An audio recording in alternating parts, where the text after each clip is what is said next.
바벨론의 느부갓네살 왕이 와서 애굽 땅을 칠 일에 대하여 선지자 예레미야에게 이르신 여호와의 말씀이라.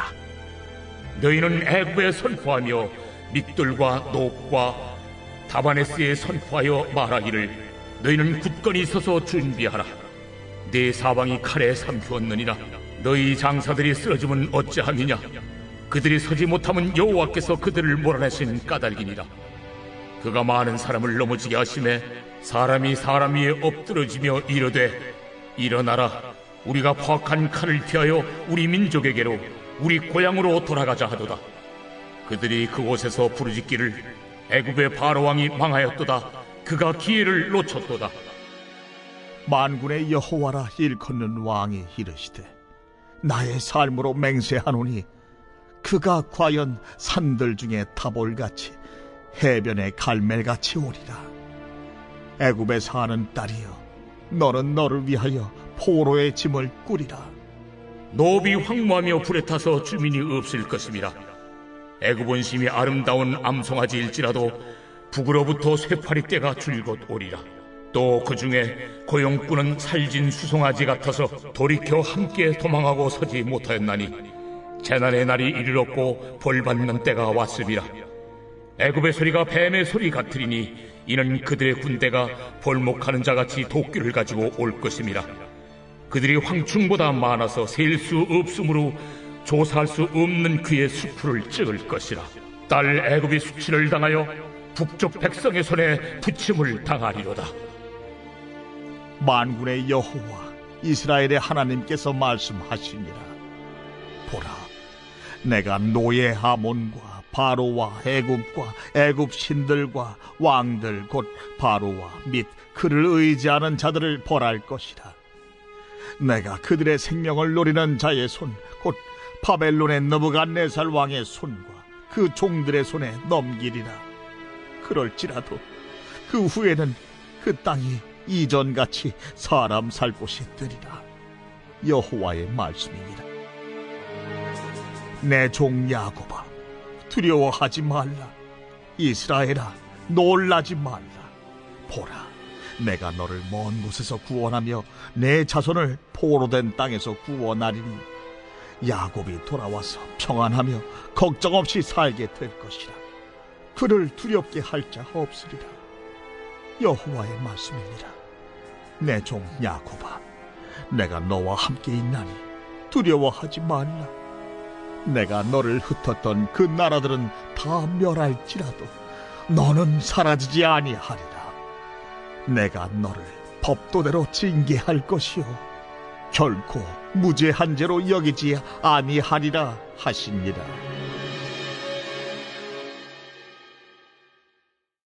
오늘 말씀 46장부터 51장까지의 말씀을 보면 하나님께서 예레미야 선지자를 통해서 애굽에서부터 바벨론에 이르기까지 10개의 주변 국가에게 하나님의 예언의 말씀을 허락하시는 것을 볼 수 있습니다. 이것은 단지 하나님이 한 민족의 하나님을 넘어서 만군의 하나님, 역사의 주관자 되신 하나님임을 보여주시는 것입니다.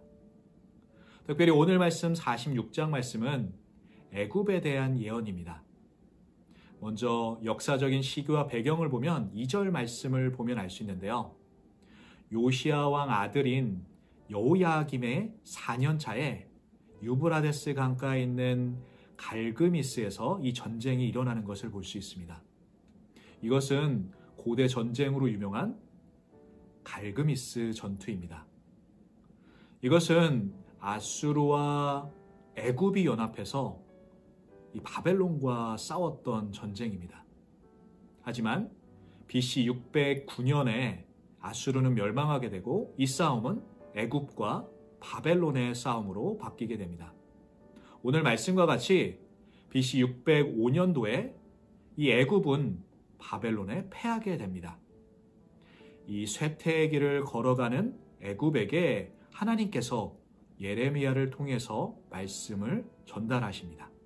이 말씀은 오늘 말씀 13절부터 26절까지의 말씀인데요. 바로 바벨론의 왕인 느부갓네살이 너의 본토에 와서 이 애굽에 와서 너희들을 심판할 것이다 내가 그를 사용할 것이다 라고 말씀하십니다. 하나님께서는 이 애굽의 심판에 대한 예언을 통해서 우리에게 무엇을 말씀하고 계실까요? 첫 번째로 우리가 알아야 될 것은 애굽에 대한 심판은 그들의 죄 때문이라는 것을 알아야 합니다. 15절 말씀에 너희 장사들이 쓰러짐은 어찌함이냐 그들이 서지 못함은 여호와께서 그들을 몰아내신 까닭이니라. 여기서 말하고 있는 장사들은 이 원어적인 뜻을 보면 두 가지의 의미를 갖고 있습니다. 첫 번째로는 황소와 같이 강대국인 애굽을 상징하고 있고요. 또한 두 번째로는 이 황소 모양의 애굽의 수호신인 아피스의 우상을 말하고 있습니다. 이 두 가지의 의미를 종합해 보면 애굽은 자신들의 힘을 의지하고 있고 또한 우상을 의지하고 있다는 것을 볼 수 있습니다. 하지만 그들의 자랑인 힘과 우상이 하나님께는 무력하다라는 것을 말씀은 보여주고 있습니다. 이 말씀은 25절 말씀에서도 비슷한 말씀이 나오고 있는데요. 만군의 여호와 이스라엘의 하나님께서 말씀하시니라. 보라, 내가 노예 아몬과 바로와 애굽과 애굽 신들과 왕들 곧 바로와 및 그를 의지하는 자들을 벌할 것이라. 여기서 말하고 있는 노는 남애굽의 수도를 이야기합니다. 또한 아몬은 남애굽의 최고의 신인 생산의 신을 가리킵니다. 15절에서 보았던 것처럼 이 말씀에서도 이들은 자신의 힘을 의지하고 자신의 우상들을 의지하는 것을 보여줍니다. 하나님께서는 이들을 심판하실 것을, 벌하실 것을 말씀하고 계신 것입니다. 우리는 하나님이 용서의 하나님이라는 것도 알고 있지만 반대로 심판의 하나님이신 것을 우리는 기억해야 합니다. 바로 공의의 하나님, 그분께서 이들의 죄들을 이야기하고 심판할 것을 말씀하고 계신 것입니다. 우리가 28절 말씀을 볼 필요가 있는데요. 이 택하신 이스라엘 백성조차 법대로 징계하시고 또한 결코 무죄한 자로 여기지 않으시겠다라고 말씀하십니다. 이것은 그들의 죄에 대한 심판을 이야기하실 뿐만 아니라 우리에게 회개할 것을 강조하시는 하나님의 마음을 우리는 느껴야 하는 것입니다.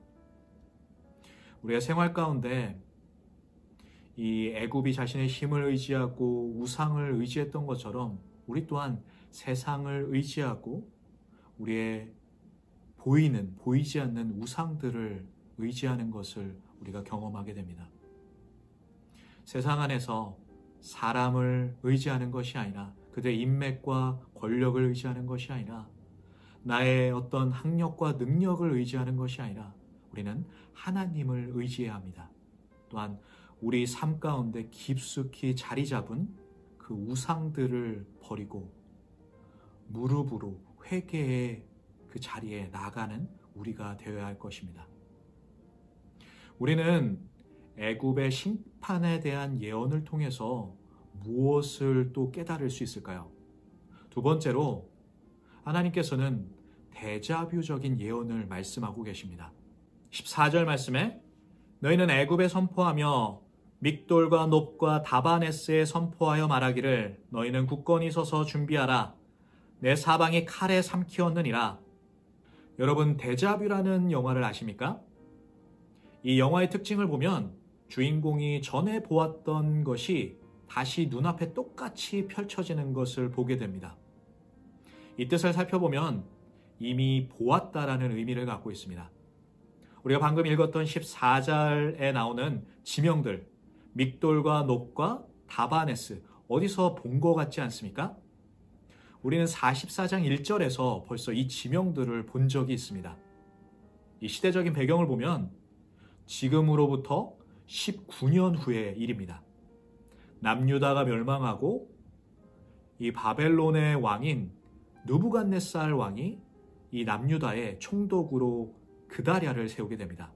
하지만 이스마엘이 그다랴를 죽이는 사건이 일어나게 되는데요. 이것으로 인해서 남유다는 바벨론이 두려워서 요한왕과 그 유다 백성 뿐만 아니라 예레미야까지 데리고 이 애굽으로 도망가게 됩니다.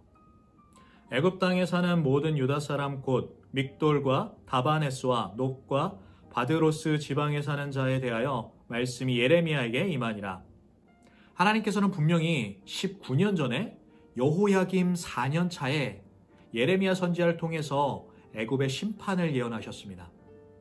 이 지역들을 말씀하시면서 분명히 멸망시킬 것을 말씀하셨는데 이 19년 후에 애굽으로 도망간 유다 백성들이 그 지역에서 살고 있습니다. 단지 그들이 그 지역에 살고 있기 때문에 심판받을 것이라 라고 말씀하시는 것이 아니라 하나님은 유다의 분명한 죄를 말씀하십니다. 그들의 죄는 애굽의 죄와 같았습니다. 그들은 애굽의 힘을 의지했고 우상을 의지했습니다. 그 결과 애굽과 같이 바벨론에 의해서 그들이 심판받을 것을 하나님께서는 말씀하고 계십니다. 그들이 19년 전에 들었던 남 얘기 같았던 그 애굽의 심판의 예언이 이제 데자뷰와 같이 연속성으로 반복적으로 그에게 들려옵니다. 이것이 애굽의 심판이 아닌 이제는 자신의 심판으로 들려옵니다. 이 말씀 가운데 그들은 회개했어야 했습니다. 하지만 44장 전체를 보니까 그들은 우상 숭배를 고집했고 도리어 그 핑계를 늘어놓습니다. 죄를 고집하는 그들을 볼 수 있습니다. 우리가 신앙생활을 하면서 말씀의 데자뷰를 경험할 때가 있습니다.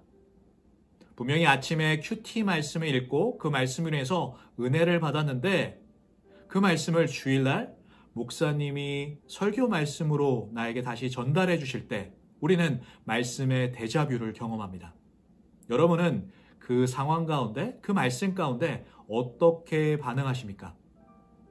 이 유다 백성처럼 이 반복되고 연관성 있는 이 말씀 가운데 자신의 죄를 고집하고 죄에 대한 핑계를 늘어놓으십니까? 아니면 하나님의 그 말씀 가운데 은혜 받고 하나님을 더욱더 의지할 것을 다짐하십니까? 여러분 모두가 하나님을 의지하시고 하나님의 은혜 가운데 나아가시는 저와 여러분 되기를 소망합니다.